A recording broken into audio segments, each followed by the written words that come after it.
Hello, Pete. Thank you for tuning in to the 5,000 subscribers giveaway. I will announce the three winners. I will give it some time for people to log into the live chat.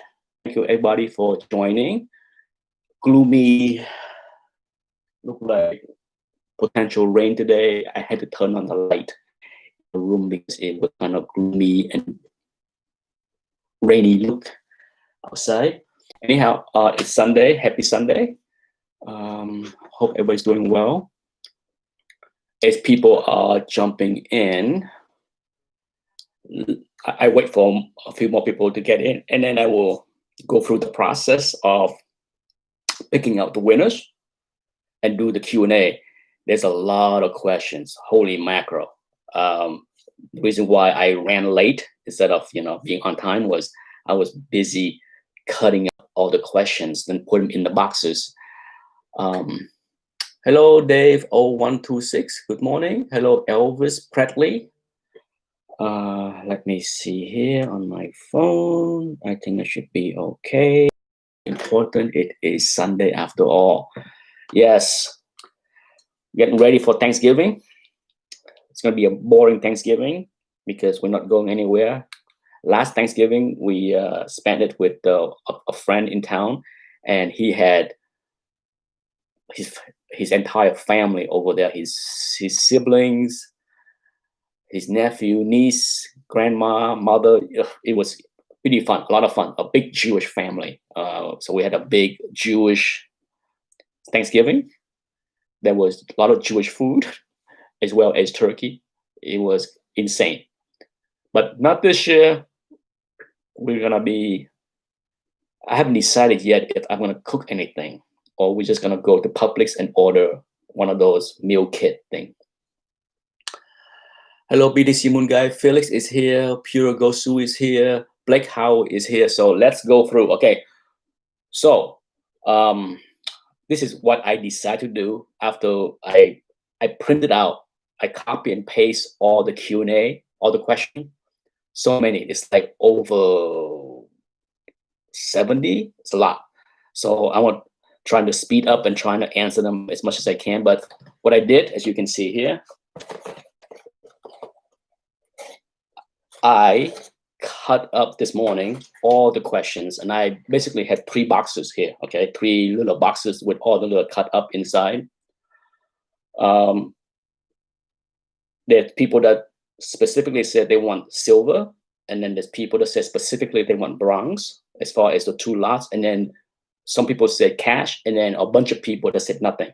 A bunch of people that just asked questions, but they didn't say what they wanted. So everybody that didn't specify any questions, that didn't specify what they want as far as cash, bronze, or silver, I threw it all in the cash pile. Okay, so in the cash pile, you have probably more questions than the other 2. So without further ado, I'm just gonna pick one from each. Okay, I'm gonna pick one. First one. Oh, this one is gonna be the Silver Age lots. Okay, and the winner here is Cards and Comics. Cards and Comics. So if you're watching, go ahead and email me your shipping information, and I will ship the Silver Age lot to you. Congratulations, Cards and Comics is the winner of the Silver Age lot. This box, I didn't, specify what's in each box, so I'm just gonna grab it and then see. Okay, this one here is the bronze lot, and the winner is Jeremy Law. Okay, Jeremy Law. Jeremy Laws. Okay, I mean, I will read the questions as I go through all the questions, but so the bronze lot is Jeremy Laws. Okay, so Jeremy, if you're watching this later or whenever, email me your shipping information, and the bronze lot will be yours. Last but not least, let's go for the box that have the cash, right? The people that pick out the cash. Here is the winner. I think this is a fairly new subscribers. DJ Waters. DJ Waters. So DJ, if you're watching this, whenever you're watching this, email me your PayPal information and I will shoot over the $20 cash prize. All right. Simple, right? So DJ Waters, cash winners. Jeremy Laws, bronze winner. And Cards and Comics, Silver Age winners. Okay, so there you go. All right, let's go through, let's blow through as many of these questions as I can. Hopefully it won't take me an hour to go through more than half. I might have to do it twice, 2 days. Okay. What comic, okay, first question, not in any particular order, I just copy and paste everything here. From nowhere, now here bound, or nowhere bound, okay? What's comic you collected even though you knew it was pretty worthless, but you liked the story and the art? Back in the days, I bought a lot of Continuity, the title, the books from Neil Adams' private company, his own publishing company, but I bought a ton from Skateman, I think Skateman to Mystic. There's a lot. I bought a ton. I think I bought everything that they published from Bucky O'Hare to Mystic to Skateman, Echoes of Future, something like that. That's one of the titles. I still have many of those books. They're in a box somewhere. They were not well kept. Even when I bought them, even though they're beautifully published, as far as the covers, the art, I didn't care to take care of them because I knew for the most part they were worthless. Next up, shop for comics. What do you consider the most underrated Silver Age key comics? Most underrated Silver Age keys.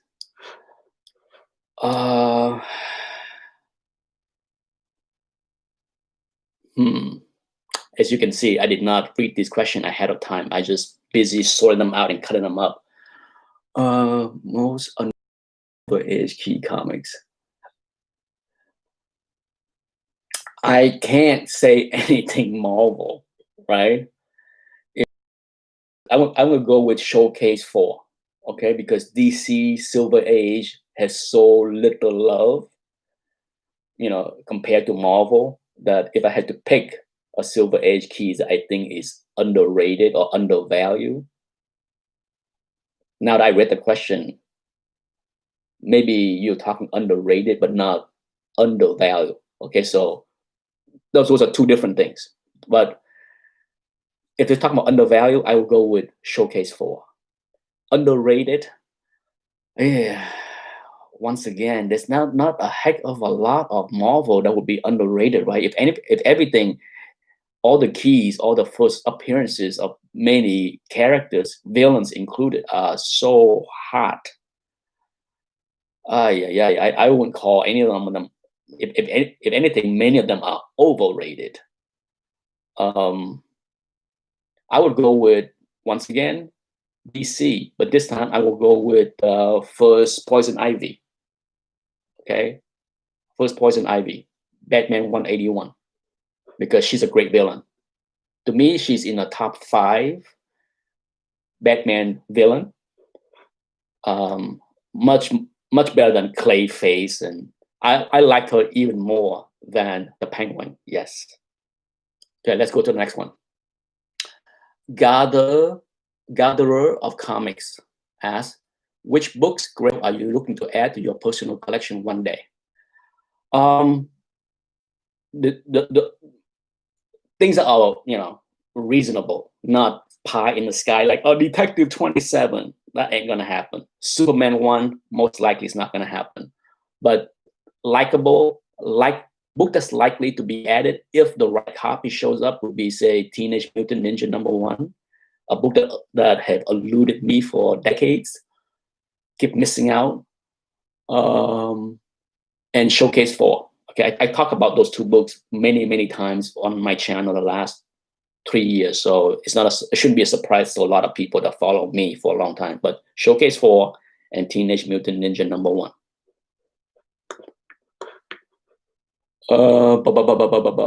Next up is Eric Chang. Why don't you create a financial instrument to short comics? For those that don't understand short, in investment in the stock market, you can buy and then you can go long. That's a term they say, go long and then sell, right? Buy low, sell high, but you can do the opposite. You can sell without owning it. You can sell a stock without owning it.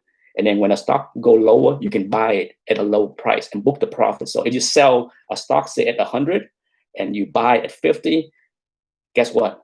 You get to book the $50 profit, right? So that's what he meant by short.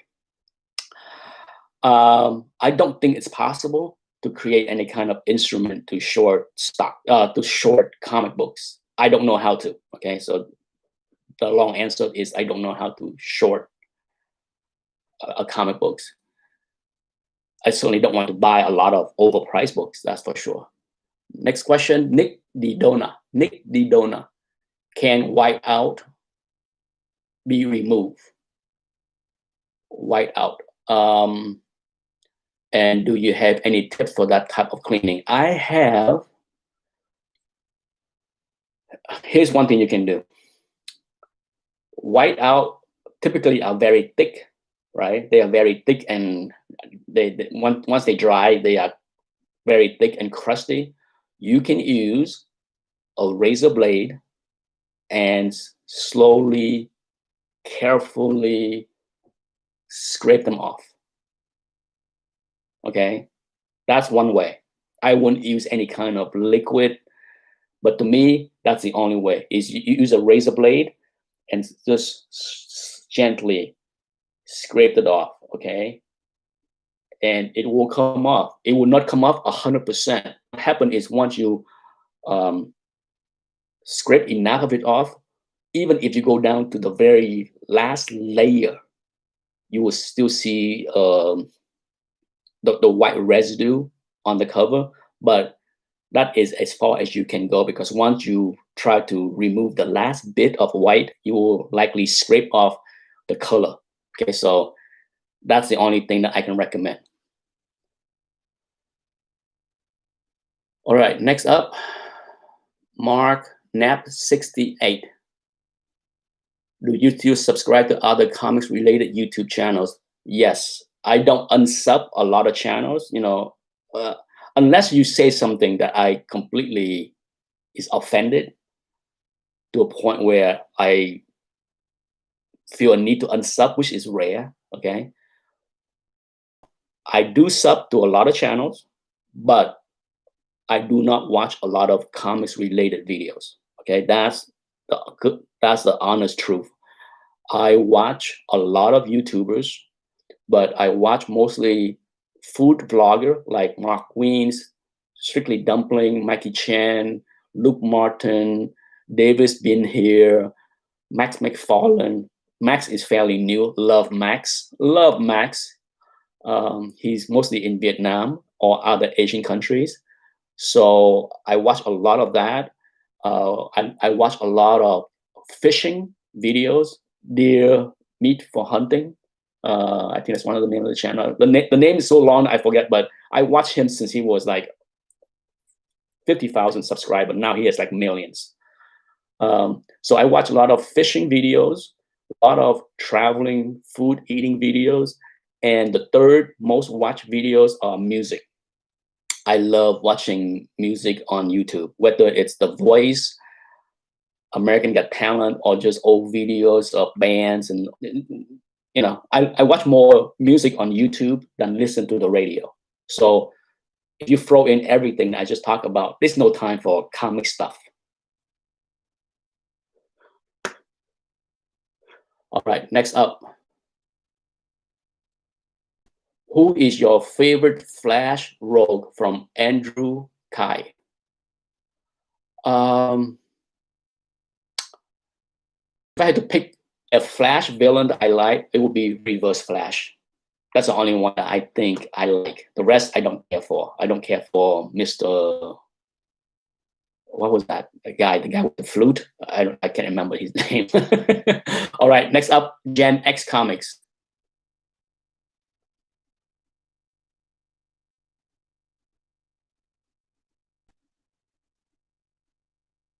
Can a correlation be made between the rise of comics in the late 2017, 2018 versus now due to the crypto stock market increase at the same time, or is this just coincident? I think it is just coincident. I don't think the rise, the hard market that we had, the bubble that we had in 2017, 2018, had anything to do with crypto. Anything to do with crypto. If you follow crypto, you know crypto hit 20,000. Bitcoin hit 20,000 long before 2017, 2018, and crashed long before 2017, 2018, right? Yeah. So that alone should say no correlation. Next.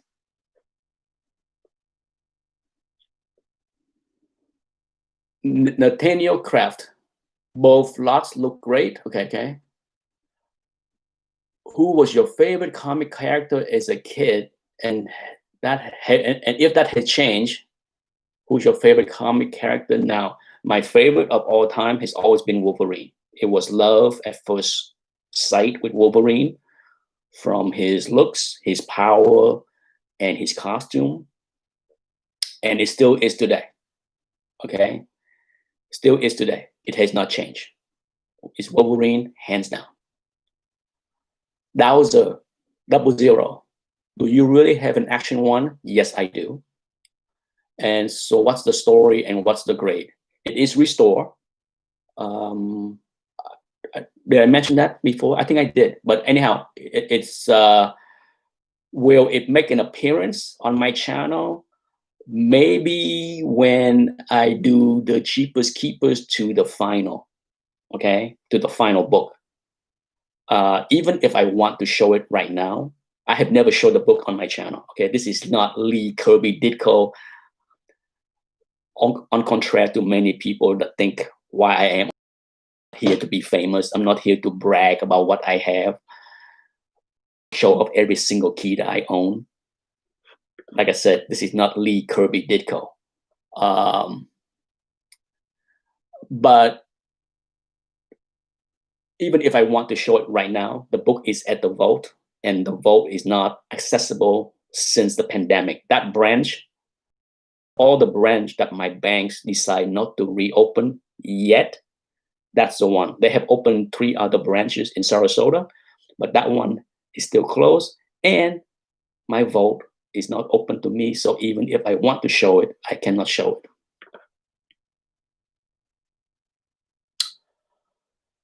Next question is John H. Which of the following 4 is your favorite Spidey artist? Ditko, Romita, Kane, and Andrew. Ooh, tough question. Tough questions. Love 3 of them. Andrew, meh for me. Ditko, Romita, Kane. I'm gonna go with Gil Kane. Yeah. It's Romita is right up there. Okay. To me, Romita and Ditko would be tied for second. You know, I'm sure some people would pick Ditko or Romita, but for me, if I have to pick one, I'm gonna go with Kane, because to me, some of Kane's best work in Spider-Man are some of my favorite Spider-Man issues. So I want to go with Kane as my favorite.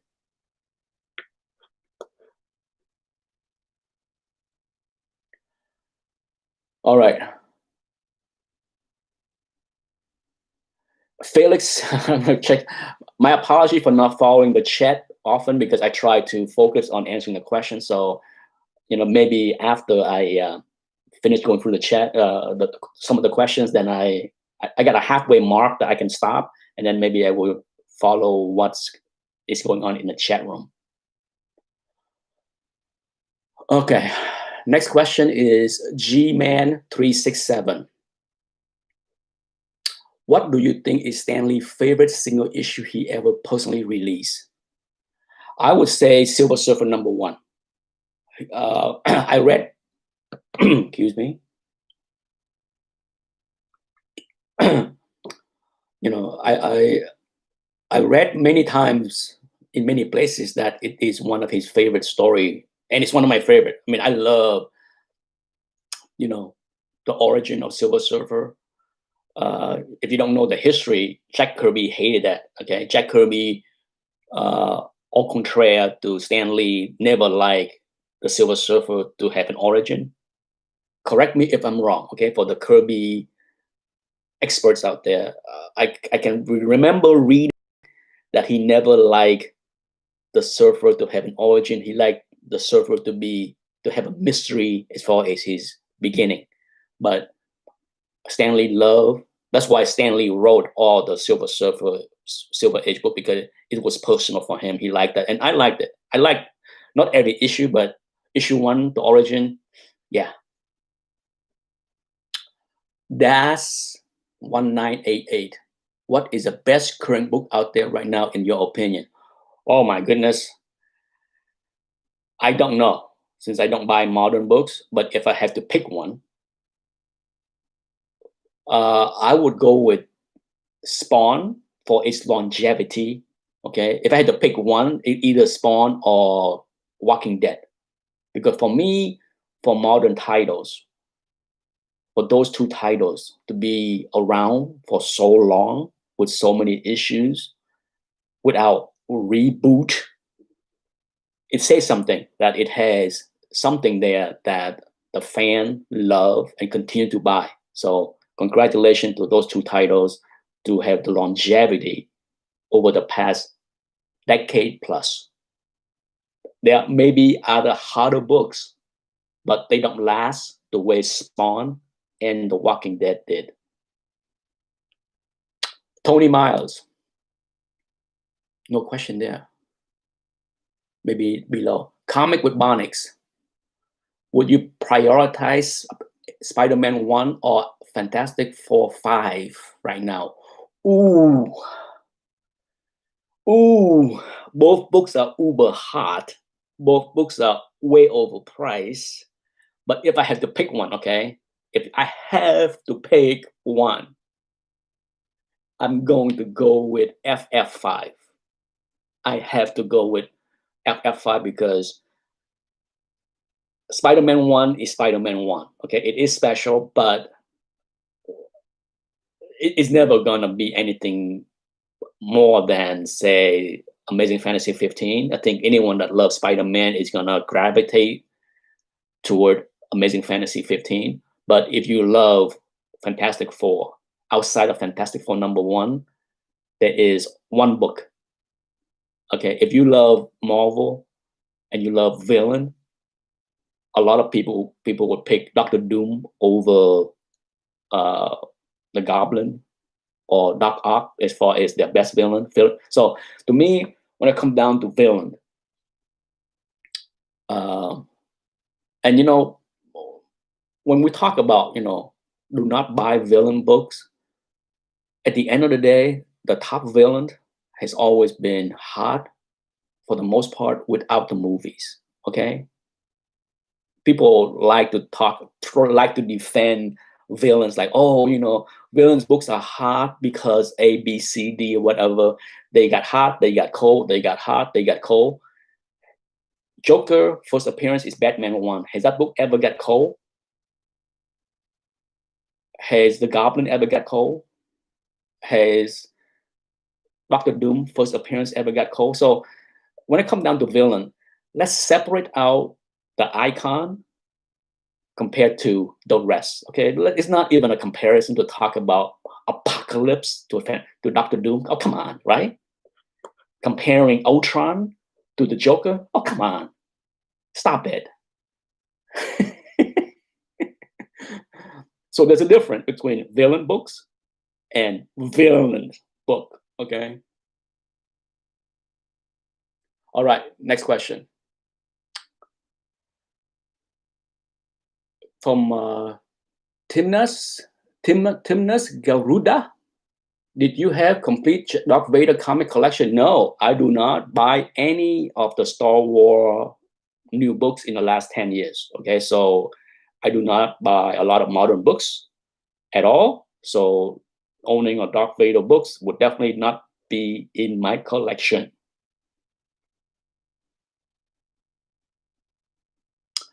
Jamie Hick. What's the one comic you had a chance to get but didn't, but now wish you would have? No doubt, no doubt, Teenage Mutant Ninja #1. I held it in my hand. I talk about this in many videos. I held it in my hand. I thought the cover was super cool, but in my early days of collecting, I said to myself, A, I didn't care for the black and white interior. B, that book was already all beat up as far as condition. It was at best a very fine, if not fine. And I'm just like, I don't want to pay a buck or whatever it was for a non-near mint off the rack copy. So yeah, I put it back and I remember that day even today.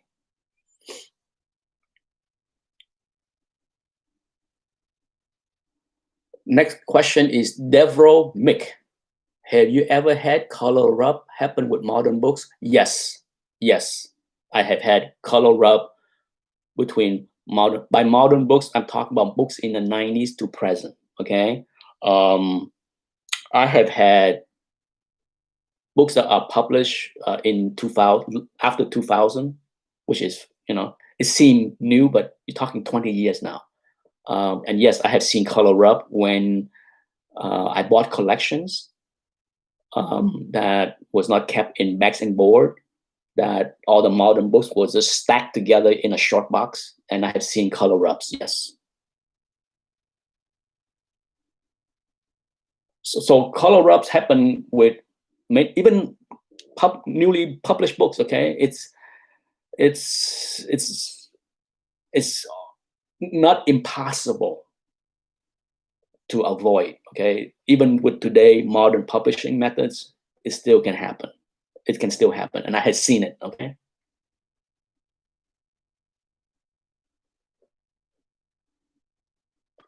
All right, let me see. Next question up is JR.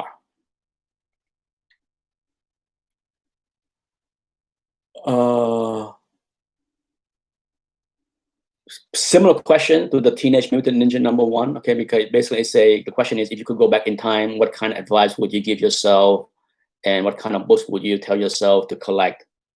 Teenage Mutant Ninja.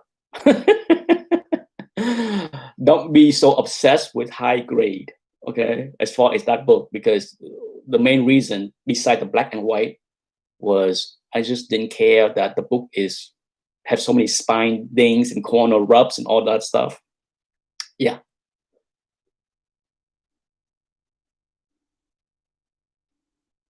All right, next question up is AG Surfer. Oh, no question, just a congrats. So let's move on to Rally Comic Book Collector. Question, what movie adaptation of a comic book is your favorite? If I had to pick my favorite comic book movie, believe it or not, Blade 2. Yes, love that movie. I have watched Blade 2 more than any other Marvel movies. Right now, okay, I can pop the DVD in and watch it. I enjoy that movie that much.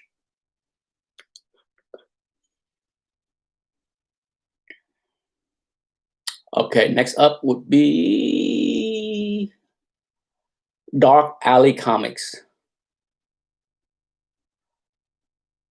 Do you read any modern comics? From time to time, not at the very moment as far as this month, but from time to time I have picked up modern books to read. Like I bought Saga, the first 13 issues, 18 issues, I can't remember, but I read that. I tried Five Ghosts. I think some of the later, if I had to say, the last new titles I bought and tried was, I think, Five Ghosts. Correct me if I'm wrong, if that's a wrong title. It's been so long. The book's on the rack somewhere, but I bought like the first few issues and I'm just, it was not for me.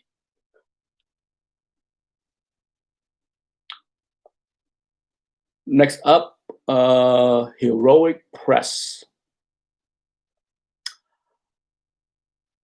Is it better in the long run to invest in high-grade keys with marked jewelers or high-grade normal copies of the same book?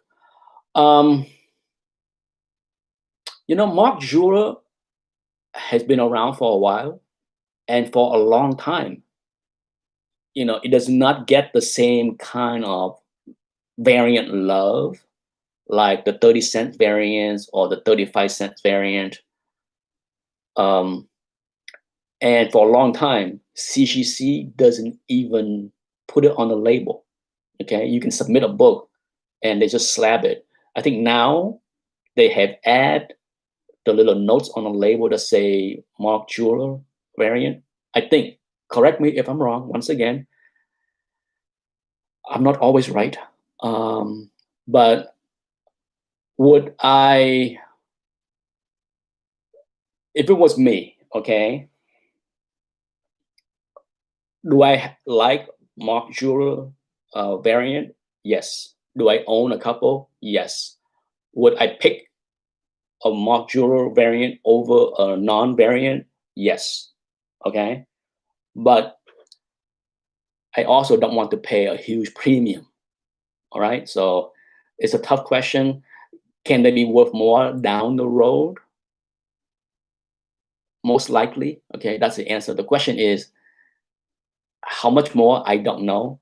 I have never sold a high-grade slabs of a jeweler variant, because to me, what's cool about those books are the fact that you can see them. Okay, it's kind of pointless to slap it and then you can't see the interior anymore. So all of the Mark Jeweler copies that I have now is keepers in my collections.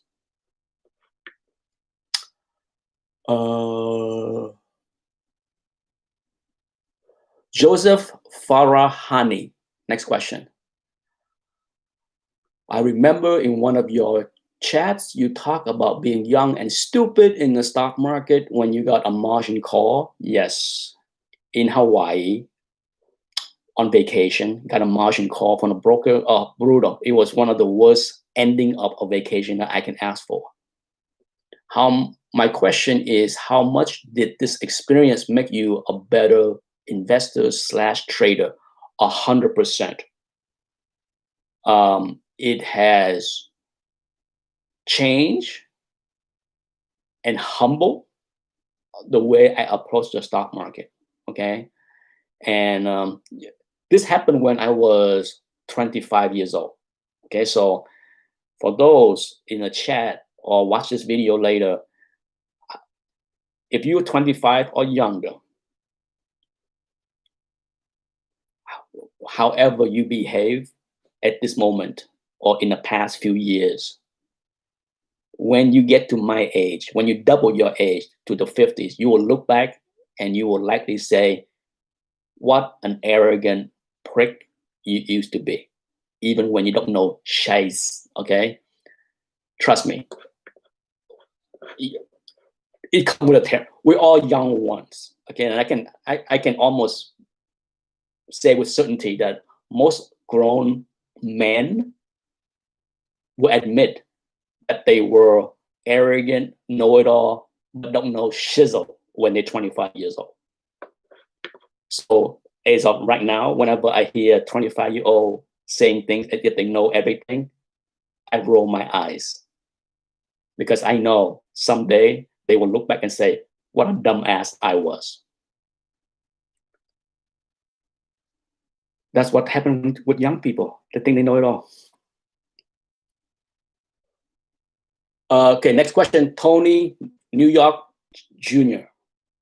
Do you think the price will continue to escalate fast like it has in the past year? Or will it eventually settle? Tough question, Tony. The rise both in the stock market and the hobby and the collectible market cannot sustain. Okay, but does that mean that it's gonna crash? No. Okay, can we go sideways for a few years to let the fundamental catch up? Possible. Okay. As you all know, I am selling. Okay, and I'm buying other things with my money. So you can read into what I think about the market. If I'm not buying, hoarding, then obviously I don't think the upside is worth holding on to, right? To be very blunt, if I think the upside on my books, my keys is, oh my God, this book can go up another 100% in 2 years, why would I sell it now? Right? So keep that in mind, as if you follow my behaviors on YouTube, it kind of outlined what I think about the hobby. Does that mean I'm right? Absolutely not. Okay, absolutely not. Is it too early for me to sell a copy of Giant Size X-Men 1? No, not when I have 5 copies, right? You know my rule of thumbs. You can never sell at the top, but at the same time, if you have multiple copies, sell some now, sell some more higher. So there's nothing wrong with selling some here.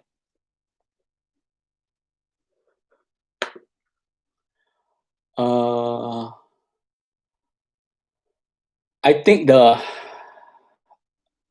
I don't know when the upside is going to end. But if I had to guess, a lot of things will change as far as the stock market, as well as the collectible market, once the Fed and the stimulus and all that extra money are coming in. Okay, as up right now, we have money flowing into the market, trying to pump it up, holding it up, right? Because the economy is so bad, unemployment is so high. But it's not going to be like that forever. Okay, it can end in 6 months after the vaccine proved to be working, and the Fed say, okay, we're going to take the training wheel off, and the economy is going to have to mend itself, however painful that can be. I think that will be the time where I think we will see a hiccup in all kind of markets, whether it's housing market or collectible market or the stock market. I think there will be a rude awakening once the Fed take the punch bowl away. Okay, it will happen. Nothing go up like this forever. All right, next question from Robert Roskowski.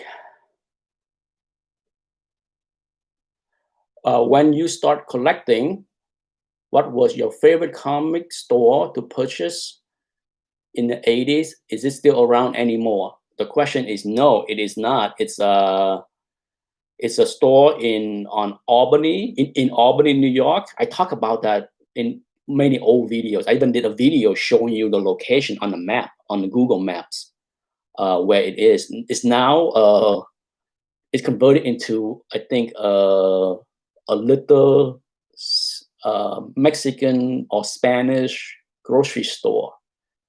If you use Google Map, you can see it.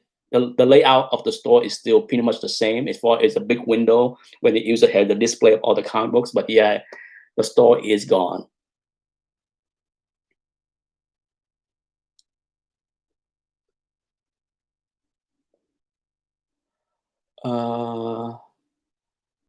Next question. As must. What's coming up in a swamp thing that would be interesting to a collector? What's coming up in a swamp thing? I don't know. You know, I'm not sure if you talk about Swamp Thing as in Swamp Thing the comic books or Swamp Thing as in Florida, because some people would refer Florida as the swamp, right?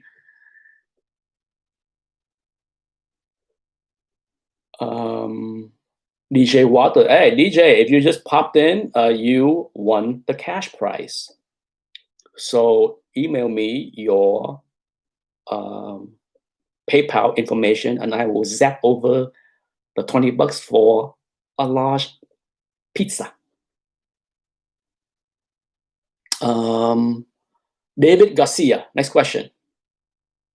Do you ever get a book graded without pressing? Yes, all the time. I don't press and clean everything. I talk about that.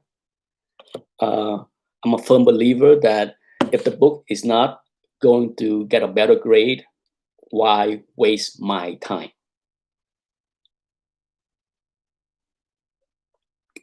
You know my mantra, less time wasted doing unnecessary things equal more time hunting, okay? I'm not a gorilla. I'm not a monkey cleaning and pressing everything because somehow that's going to make the grade better on everything. I preach often to many people, learn how to grade, learn how to decide if something is improvable or not. As far as the grade, sure, pressing and cleaning will always make a book look better, but making a book look better does not always equal higher grade. You see me, well, I'm going to assume that you're fairly new, but I sold a ton of stuff, raw, unpressed, unclean. I don't like to waste my time.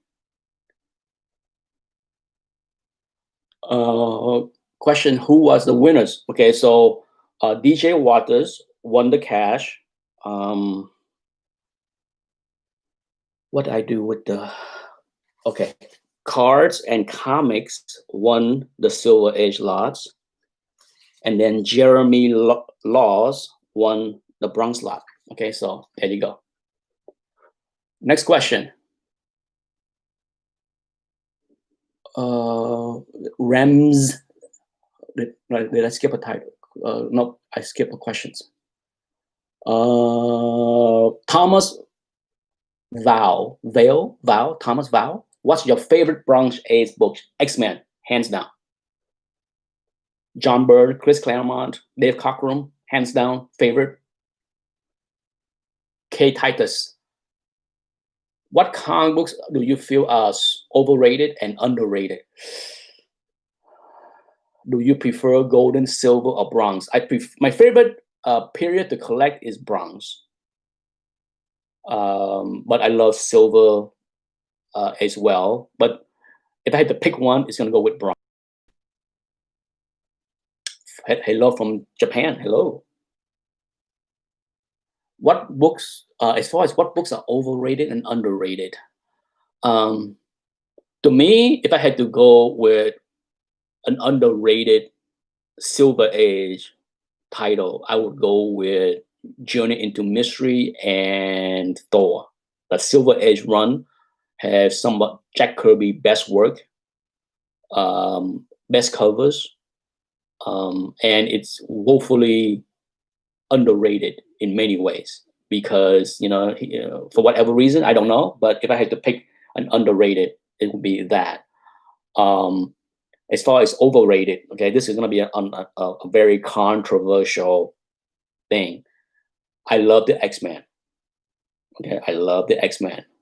Make no mistake about it. Many of my Jeepers Keepers are going to be X-Men, Silver, and Bronze. Many. But if I had to say what's overrated, would be X-Men Silver Age. A lot of those books are not very good. A lot of those books, in my opinion, don't have good covers, don't have good art inside, and for the most part, don't have very good villains. Okay, so you may disagree. That's okay. I'm a huge X-Men fan, but at least I can be honest with myself and saying when it comes down to Silver Age books, when I read those Silver Age X-Men, they are meh.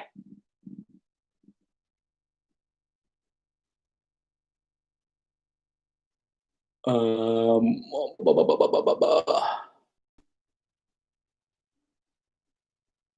let's see. Next question would be from Wolf Warner. What current title or character do you think has the most long-term potential? Um,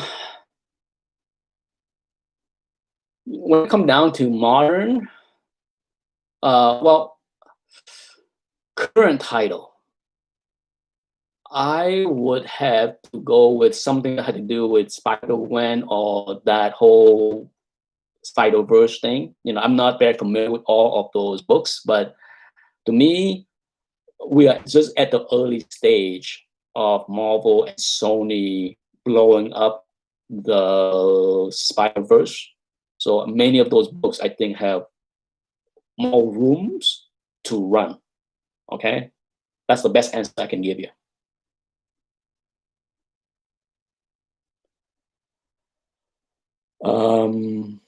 Next question from Rams Z.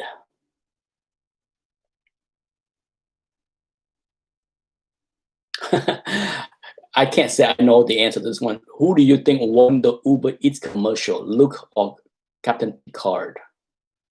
I don't think I have seen either commercial. I can't answer that one because I have not seen either commercial. And was that something that you will see on YouTube videos as far as the commercial for Ubers? Because I watch a lot of, I don't skip a lot of commercial on YouTube unless they're political commercial that lasts for like 2 minutes. But I don't remember seeing an Uber Eats commercial with Picard or Luke. What condition are your Star Wars book? I don't. I sold most of them, but what I have left is issue 1. I have a couple slabs. I have one raw Star Wars 1 that is probably like a near mint, and I have a 9.4, a couple 9.4 slabs. I should have sold them when they made the first movie 6 years ago, whatever. I should have, because the books is definitely has spiked when they announced the new Star Wars movie and then went down. I should have sold 2 of those copies. No need to have 3 copies. Do you have any foreign comics? Very few. Question by Adrian V Comics. Adrian V Comics. Do you have any foreign comics? I have, but the most desirable one I have is, of course, of Belgium/French first Smurf. Yes, I had the first Smurf appearance. The previous question was from Kevin Palmer as far as what condition are my Star Wars books. Next question, Jonathan Downey. What is your favorite all-time Batman story? Dark Knight. I would go with Dark Knight. To me, I enjoyed that very much, both the story and the art by Frank Miller.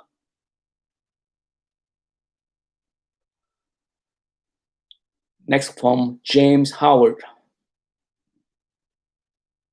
When you buy collection from people, how do you decide how to buy? Easy flipping or just buy for your collection to fill your run? When I buy collection from people, it has nothing to do with what I collect. Okay, I think for those that are thinking about buying a collection, you will understand that very likely many things in the collection is going to be things that you don't want for your collection. So whenever I look to buy collections, and I have bought many over the past 20 years, I don't care. Well, I care what the books are. Okay, I don't care if I don't collect those books. Okay, so it has nothing to do with what I collect. Um, and you know, if it fits into my collection later, cool. But when I buy a collection, it's usually to flip. It's rarely buy a collection to add to my collection to make my collection bigger. That's not the goal. Okay, that's not my goal.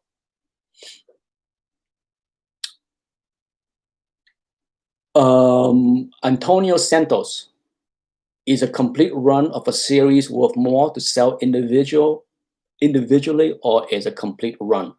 Um, I would say it is always worth more to sell individually if you can, or have the time and effort. When you sell a run, when you sell one big lot, I can't imagine that you can get more money. Does that mean that it cannot happen? But I think in the very rare occasion that you can get a premium selling a lot compared to selling anything individually. Okay, when it comes down to selling books, the trade-off is you sell the big run faster for less, or you do more work to sell the individual books. So there's always exception to the rules. Anthony Hoyle, a rusty staple question. Is it better to remove and replace them, or to leave them be and hope the rust doesn't migrate? Um, you, I have never, I have bought books that have rusty staples. I have bought books that have bled into the covers as well as the interior. Um, I wouldn't recommend replacing the staples. But I understand if you want to replace the staple. I think if you replace the staple, CGC would give it a conserve grade instead of restore grades. Um, but for me, I have never removed the staple. I don't know how rust work, to be honest. As far as if you keep the book in stable environment in a bag and board with low humidity, low moisture available in the air, would the rust migrate? I don't know. Okay, I don't have the answer for that. Next question, Richard Mora.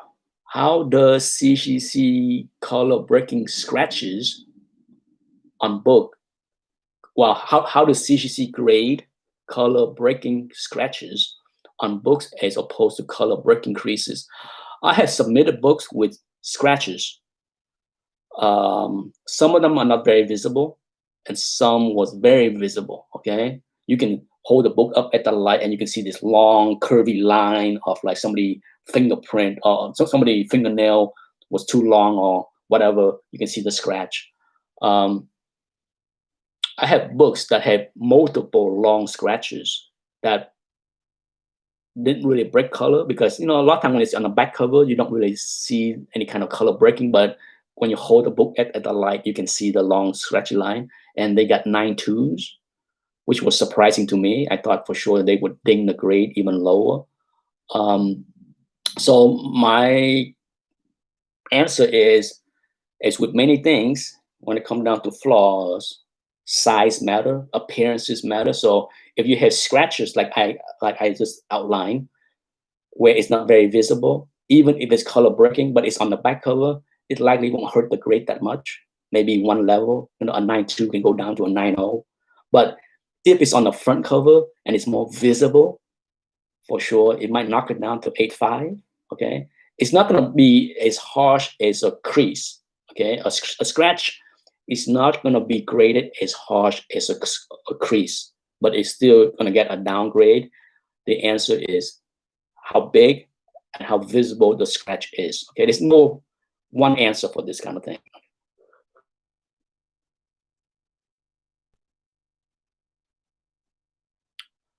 Ba, ba, ba, ba, ba, ba, ba. Daniel T. Similar question. Go back in time. What book that I didn't pull a trigger that I should have? Teenage Mutant #1. Azkaban. Do you have books insured? Absolutely. I buy comic book insurance through Collect Insure. I think that's the name of the company. I mean, if you Google it, it's the first company that shows. I bought insurance from them for many years now. I renew it every year. Michael,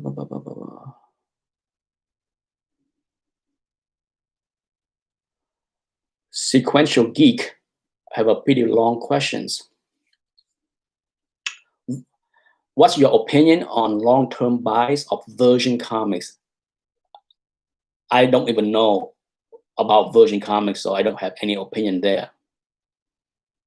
Liquid Comics, don't know anything about Liquid Comics either. And Graphic India, don't know anything about Graphic India either. uh,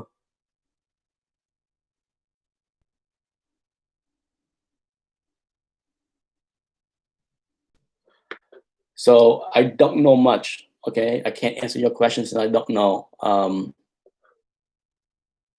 I don't know anything about those companies, and as far as their involvement in Hulu or TV shows, I don't have any opinion there. Ivan Rollis. Is the emotional roller coaster in a stock market similar to the comic book market? I say the roller coaster in the financial market, whether it's Bitcoin or the stock market, is so much more than comic books. So much more. Okay. If you like volatility, if you like the swing, if you can stomach the swing, the movement, then you like to play in the stock market like me. Okay. I like the movement. I like the swing. So it's not everybody. A lot of people I know cannot stomach it. Okay. It makes comic book tame. For those that understand the stock market, you see a comic book up 20% in 6 months, and you're like, oh my God, that's a lot. Or you see a comic book double, right? And you're like, oh my God, that's a huge jump. A stock can double in a day. Forget weeks or months or year. Okay, so trust me, if you know the stock market is way more volatile. Next questions. This is from Codus Napoleon. Are there too many comics dealers? Is it a good thing or bad thing when dealers buying from other dealers and constantly inflating price? Are there too many comic dealers? I don't think there is. Okay, it doesn't bother me how many dealers there are, because the way the internet has transformed this hobby, pretty much any one of us can be considered dealers because we are buying and selling all over the place to each other. So I don't think it's a bad thing. I think it is good that we have more sellers now in the market than ever had decades ago, where the dealers control the back issue market. Okay, the internet has wiped out the monopoly that the dealers have as far as the back issue market. So F the dealer. Okay, when it comes down to me, you know my mantra. I don't buy from dealers. Why buy retails?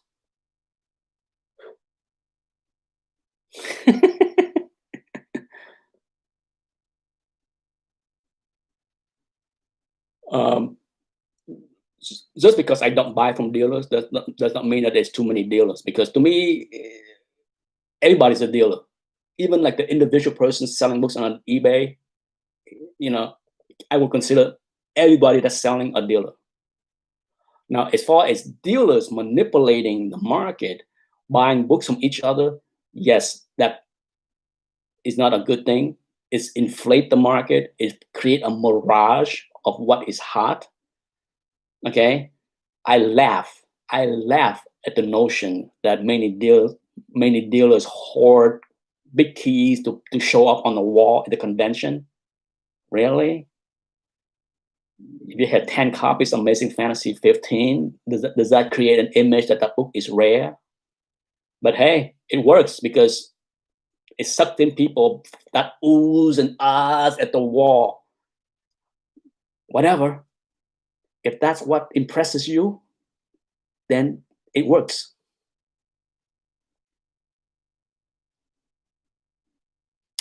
All right, next question. Jeremy Laws. This is the questions. This is the question that I picked from the pile that your name was you won. What do you enjoy most and least about making YouTube videos? I enjoy the process of being. I enjoy talking about the hobby. I think that's my best answer. It's like, when I come down to this hobby, it's not like there's other people I talk to. So I enjoy the process of talking about this hobby, however few people want to listen or care to listen. Okay, I'm not about, God, I need to have, lots of likes and views. If you watch my channel, you know that I don't ask for views. I don't ask for subs. I don't ask for thumbs up. I don't ask for Patreon donation, all that stuff. I just like to talk about the hobby. And if people don't want to hear, they don't want to hear. Okay.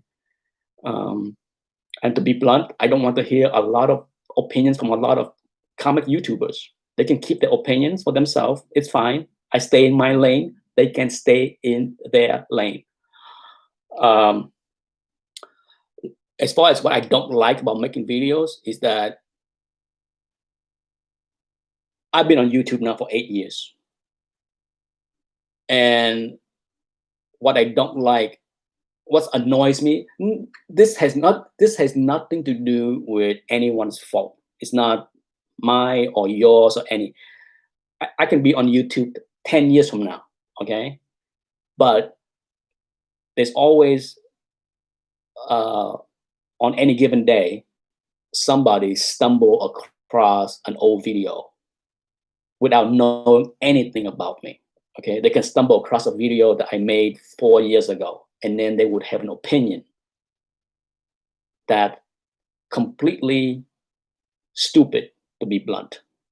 Because if I say something about the market 3 years ago and somebody chime in today, you are so wrong. The book is so hard. Really? The video was talking about 20, what year? Okay, so a lot of people that like to chime in with their stupidity don't really pay attention to the dates that I talk about. That's why I try to date the video every time I talk to that. I don't have to listen to people telling me, oh, you said this. No. This is how the market was in 2019. This is how the market was in 2018. Don't come chiming in here in 2020 and tell me that I'm wrong and you're right. No, that doesn't work that way. So yeah, so my biggest pet peeve about making videos is I get a lot of comments on older video from people that, don't know anything about me. They assume a lot of things. They have no idea how I collect. They have no idea what I have. But they like to chime in with their 2 cents that's worth 0 cents. Alrighty, next one is from Blue Hawk 88. How would you count defects to get an average grade? You can't. Okay, counting defects is only useful for high grade. By high grade, I mean 9.0 and above. Okay, because when you talk about 1 tick, 2 ticks, 3 ticks, it matters for the 9.2, 9.4, 9.6, 9.8. But the moment you go below 9, it doesn't matter. There are a ton of flaws, so you cannot count flaws to try to come up with some kind of average grade. So learning to grade mid grades and low grades are not as easy as high grade. Okay, I said this many times. If you think grading high grade is difficult, you have another things coming, because you can count 1 or 2 ticks for 9.6, 9.4, 9.8. You can literally count the flaws to determine the grade. But at the moment you go below 9, good luck using any kind of methods that count anything and average anything. It does not work that way. Cannot.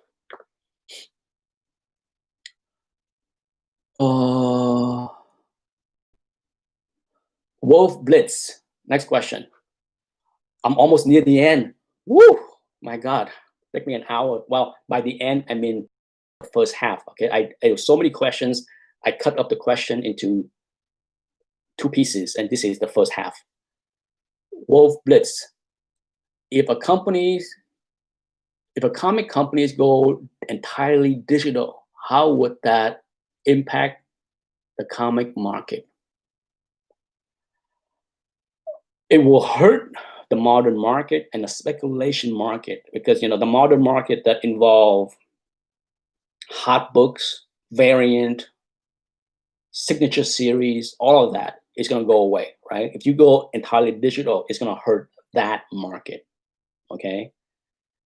But I think it will help the other market, because it's with many things in any market, whether it's stock market or any collectible market. If you take away a choice, if you take away an options, money will flow toward other options. Okay, so if you take away the option of people speculating on variant, signature series for modern books and all that modern stuff, then many of the people that are speculating in those areas will then put their money and capital behind other books, older books. So in my opinion, it would help other books, older books.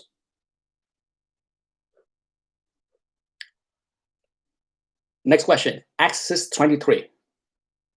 So which overhyped comic book of the 90s did you pass up then and to this day? I would say everything from Image. Okay, when Jim Lee, Todd McFarlane, Rob Liefeld, all those guys left and start Image. Not that I resent them from leaving Marvel or hurting Marvel. No, it's come down to the characters, the thing. Spawn was the only one that I was mildly interested. I bought like the first maybe 7 issue of Spawn. I flipped through, like Wetworks and whatever, just about everything that Image. Nothing. Like I said, unlike the 90s hype that a lot of people jumped on, and no, I avoid them like a plague back then, and I avoid them like a plague today.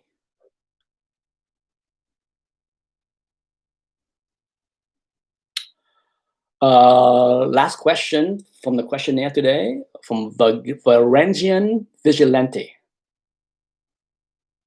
There's no question, it's just talk about pizza. And that concludes the first half of the question. I will take the next few minutes going through the chat before I say goodbye, and then maybe do another chat next week to answer the remaining half of the questions. Once again, the winner are Jeremy Laws for, this is what happened when you get old, you don't remember. Waters for the cash, Jeremy Laws for the bronze, and Cards and Comics for the silver. Okay. Nick, how come you don't do live auctions on YouTube? A question from Big Comic Book Collector. I used to. I've done it once. And if you, there's a couple of things.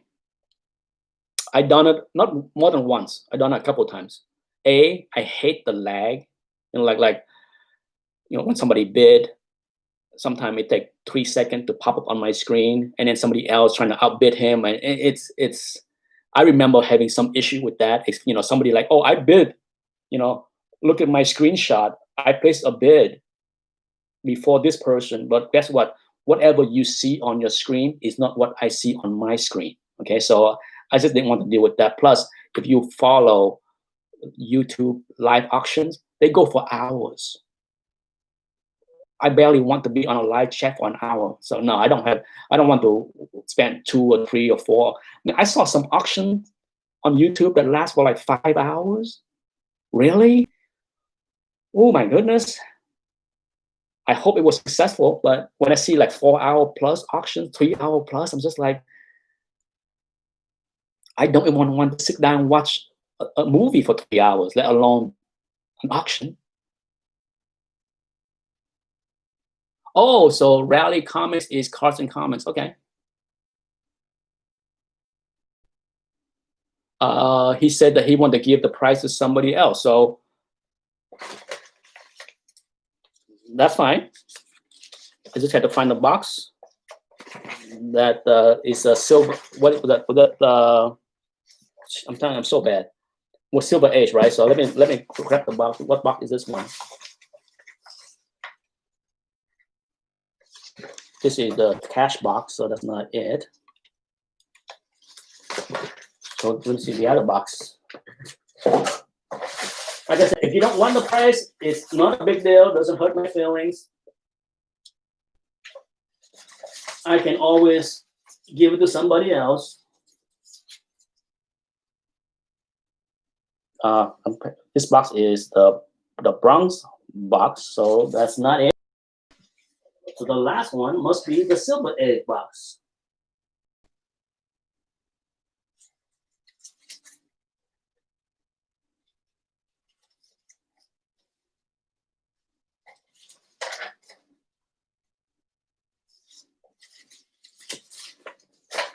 So messy, I got things all mixed up. That was my bad. I grab things and I toss it in the same box, and now everything is all mixed together.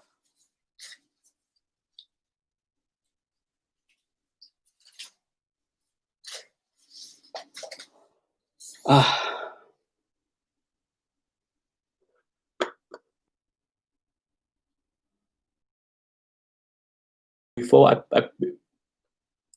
hopefully I answer all the questions. Okay, let me see.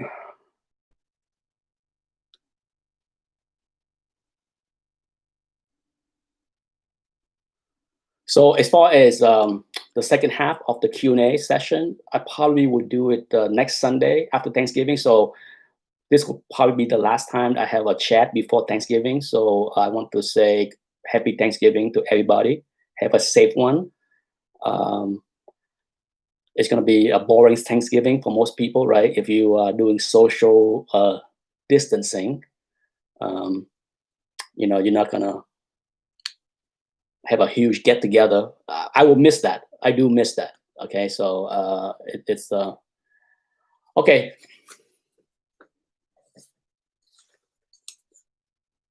I pick one here. It's gonna be pressing questions from Michael Vanoy. Okay, Michael Vanoy.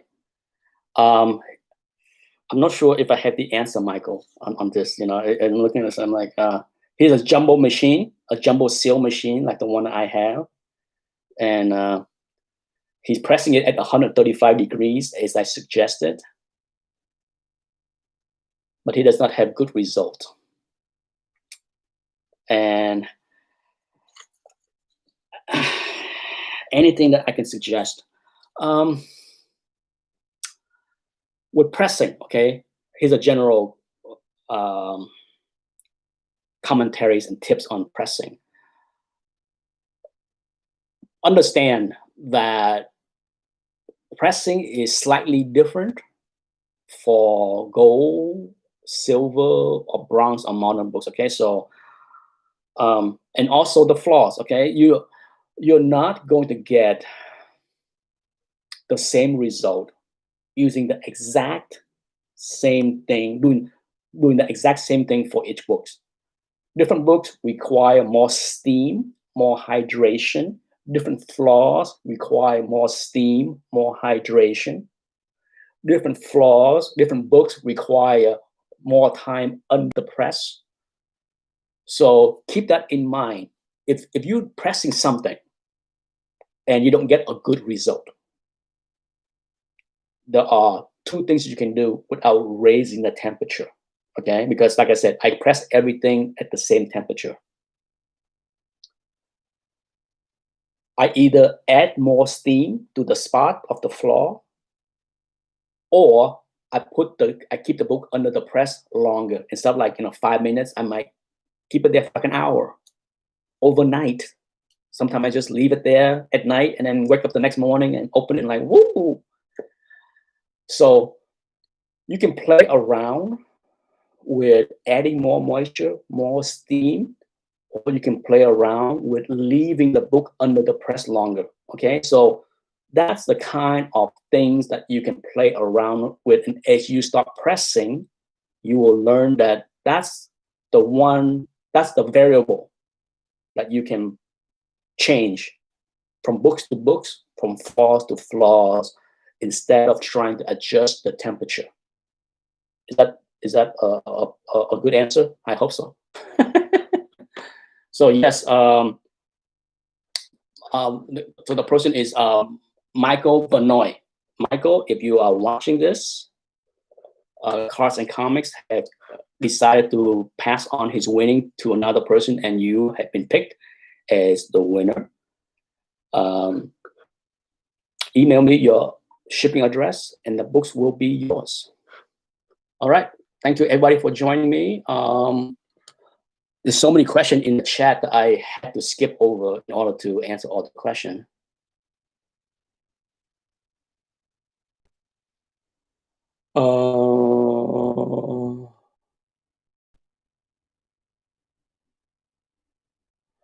One question here from John Valenzuela before I go.